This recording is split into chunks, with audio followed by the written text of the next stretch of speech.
Wholesaling real estate just had a massive change for 2024 that we have to talk about right now. The National Association of Realtors, aka NAR, just got sued and they just lost a landmark case where they're gonna have to pay billions of dollars in fines that could ultimately end NAR and really change the way buyers agents, listing agents work. And this is gonna have severe consequences for real estate agents that us wholesalers can actually take a big advantage right now for. So what we wanna break down is this big, massive opportunity that's actually happening to help you in wholesaling real estate so you can actually start doing well.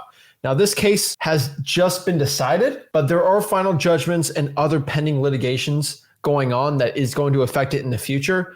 But we want to give you the top line new information to help you make the best decision possible for wholesaling real estate. What is up, guys? Zach in here. Rick in here. And it's true. NAR just lost a lawsuit that's going to change wholesaling real estate. So here's the layman's terms of what this lawsuit is insinuating.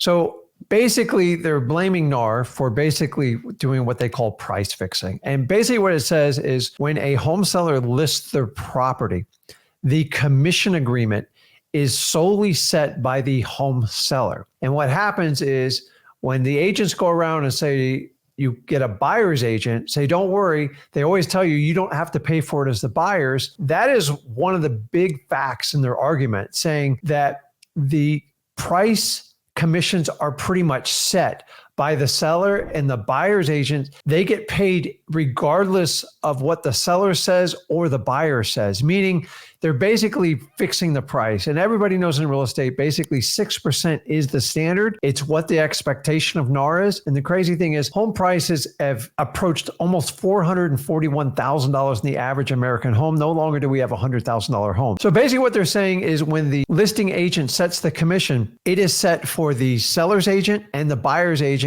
And basically the seller bears the entire cost of the commission, thus inflating the total cost of the real estate. The basic saying NAR has set the prices and they've set the standards. The next one they said is basically NAR sets the rules and basic all access is through NAR. So if you want to look at an MLS listing, which is the multiple listing services, you have to be a member of NAR and it makes it an exclusive community. Even if you're a licensed real estate agent, if you're not part of the NAR, then there's certain listings that you do not have access to and nor can you get. They're also saying the access to the lockbox is a NAR membership and it makes it exclusive. So even if you're a licensed real estate agent, not part of this group, you are left out. And so what it does is tries to monopolize the entire real estate industry business, that if you're not part of NAR, you don't get access to the commission structure, you don't get access to the lockbox, and basically they are forcing you to follow all the NAR's rules. And if you don't join them, then your business is no longer going to be competitive because you can't compete with what we call a realtor. And also one of the big ones is they got caught here. And the reason why they lost this verdict is because they were pretty much caught colluding on price fixing, basically just trying to inflate the amount of commissions that the realtor is making above what it really should be. And NAR is basically a quote monopoly. People have called them a cartel, basically controlling price fixing for commissions and really hurting the end consumer. And so this is just another stop of what's going to be probably more antitrust and other litigation against NAR. What you need to understand about this is because NAR got caught pretty much trying to increase prices so we can get more commissions. NAR just got caught trying to increase the commissions, which doesn't help the consumer. They are literally going to give about roughly $2,100 back to every single buyer who bought with a realtor, which is actually kind of interesting. Now, that's a lot of money. And because they lost this lawsuit for properties in Missouri, Kansas, and Illinois, that means probably what's next is litigation in Texas, Florida, the state of New York. We're just going to see more and more fines happening. So you're basically going to be asking, like, what does this mean? Why does this affect wholesaling real estate? Why are you making a realtor video, right? And the reason I'm making this video is being a realtor is not being a real estate agent. These are completely different things. To become a realtor, you have to be a real estate agent and join the trade association to become a realtor. So like if I joined a wholesaling union, I can be a wholesaling tour, right? It's just a made up name because I'm part of the trade union. I can be a wholesaler outside of that union, but for me to be a wholesaling tour, I have to be in that union, pay my dues and do all the stupid stuff like that. The truth is, because it's going to be about $1.8 billion in fine that can actually go even crazier. From all of the reporting and data, it could go all the way up to $5.8 billion, NAR only collects $230, $240 million a year in dues. That is going to pretty much bankrupt NAR if they decide to pay it out of their own cough, out of their own bank account. What we see here is NAR most likely, this is our opinion, I feel like they're going to make the members pay for this, and that's going to hurt them a lot. And again, we always talk about why we don't like wholesaling unions or trade unions for wholesaling real estate, because stuff like this is going to happen. There's going to be a target on the wholesaler's back. We're going to try to sue the entire industry, and then they're going to make you, the wholesaler, pay out of your assignment fees, something that we really didn't need at all that could just end up hurting the industry. So we have to understand here is, how does this affect wholesaling? Well, if NAR goes bankrupt, there's going to be no more realtors. That's going to be crazy. Now, NAR is a 501c6 trade organization, so it's going to be a little different. What I personally see is realtors and NAR is probably going to stop going after wholesaling in general because they got their own battles to fight right now because they're almost even just going out of business. So that's one good thing in wholesaling. But really the big change here is this going to affect how commission structures work for buyer's agents? Most buyer's agents get paid from the listing agent. That's right.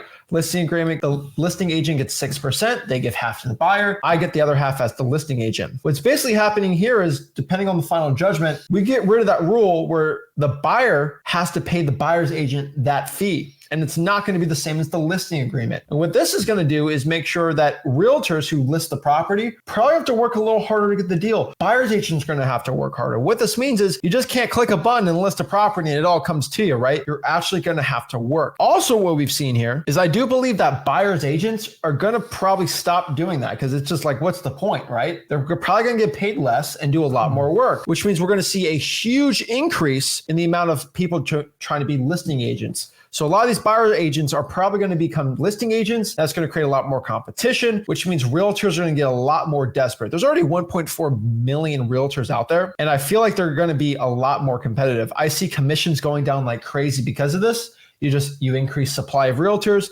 you can bring the commissions down. That being said, because buyer's agent are going to be making less money, there's going to be more competition, more saturation to be a realtor. What's going to happen is these realtors are going to be a lot more broke, and that's good. I mean, the average realtor makes what, $35,000, $40,000 a year? That's probably going to be cut in half if they all become listing agents, which means because they're making less money, they're going to be more motivated to work with wholesalers. Heck, you know, the past 20 years for you, the past 7 years for me. When I go to the average real estate agent to try to work with them for me to wholesaling, maybe bring a buyer, me dealing with pocket listings, they don't want to deal with me. They want to click that listing button and not deal with me. They want to just go and try to get the best commission possible on the MLS. They don't want to deal with me because frankly, being a real estate agent is easy enough for them. But now, because there's so much more saturation, so much more competition, and you're going to be making less in commissions, real estate agents on the buy side are going to be a lot more nicer to you and actually are going to want to work with you and help you make more money as a wholesaler. So this age-old Hatfield-McCoy where realtors and wholesalers just don't work together, because realtors, quite frankly, they didn't have to because they were getting paid their commission no matter what, which was set by the listing agent. So with that increased competition and buyer's agents basically going to be out of a job, honestly, any buyer's agent that takes a fee while they try to finalize this verdict, they appeal it, maybe it goes to Supreme Court, who knows? No one's going to want to take that risk because whatever money you could potentially earn, you might actually have to give back in a lawsuit because case precedent most likely will prevail. So what's going to happen with wholesalers and realtors? Actually, I think this is a perfect opportunity in the chaos to redefine the relationships between wholesalers and realtors, because now, let's face it, buyer's agents are going to have to rediscover it. And why not work with wholesalers to help us find deals that aren't going to sell traditionally on MLS or that need help of cash buyers? We specialize in cash buyers. Most of the buyer's agents do not even spend the time to specialize in this area. Why? Because they've never been forced to. But when change comes, this creates opportunity. And I think you're going to see an entirely different atmosphere, not right away, but I think in the long run, people are going to be more open to work with realtors and have wholesalers work together to find commonality to get deals sold instead of just focusing on commission. Heck, if you get 3% for just introducing someone and you collect $9,000 or $10,000, I wouldn't work with wholesalers either. Once that incentive's taken away, where they're actually going to have have to earn and provide value first, I think it creates an incredible opportunity to actually help provide more services for your average homeowner in the United States. I agree. Also, on top of this, the way you wholesale on the MLS, there's a lot of people that say wholesaling on the MLS is the only thing you should be doing. This is going to change a lot too. And so if you paid $9,000 to a wholesaling guru to learn how to wholesale on the MLS, maybe you get a refund here. A lot of it's going to change. The way that you do dual agency is going to be a lot different. So dual agency is basically when I go out here and I try to wholesale a deal that's listed on the MLS, maybe it's 6% of the commission. I can go to the realtor and say basically, hey, why don't you represent me as the buyer? You represent also as the seller. Dual, your agency for both of them, dual, and you get that full 6% commission. That works well because of the compensation rules that realtors have. If it's 6%, they get the full 6%. The way dual agency is going to change here is, yeah, the agent gets their full 3% on their listing side, but now the buy side is going to be a lot more negotiable and I have to pay it out of my pocket. Just still going to be fine. Now I just don't have to pay a realtor 6% for dual agency. Heck, I could pay him 10%, 12%, 20%. As long as you're going to make a really low ball offer and the realtor gets a nice hefty marketing fee, they're going to be really happy with you. And so this might make MLS wholesaling even better. Now, a wholesaling guru is going to go crazy on this,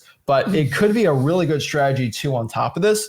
But again, we kind of have to see where things are going to play right now. Personally, the dual agency thing, we're going to see, I don't think something crazy is going to drastically change on that side, but I think over a year or two, we should be looking at this in 2024. But the big point for you right now are these buyer's agents. Reach out to buyer's agents on cash sales. They're going to be a lot more desperate in the next coming months to actually keep feeding buyers deals. And they're a little more scared about dealing with a regular traditional listing route on the buy side. So they're going to be a lot more desperate. They're probably going to be making less money. And so they're going to be more willing to work with you. So if you want to start getting more buyers and make more in your assignment fees, start talking to realtors. They're going to get a lot more desperate right now. And remember, we can talk about the universal language, making money. Guys, this is just the start of what's going on. We're always going to keep you updated on pending litigation, everything going on with Nar for wholesaling. And we're going to keep you updated so you have the best information to become a successful wholesaler. Guys, if you want to learn how to wholesale real estate for free, we have a free wholesaling course. It's called freewholesaling.com. If you've got any value from this video, do us a favor. Make sure you smash that like button, subscribe, and we'll see you soon. This is Zach signing out. Rick signing out. Have a blessed one. See you guys.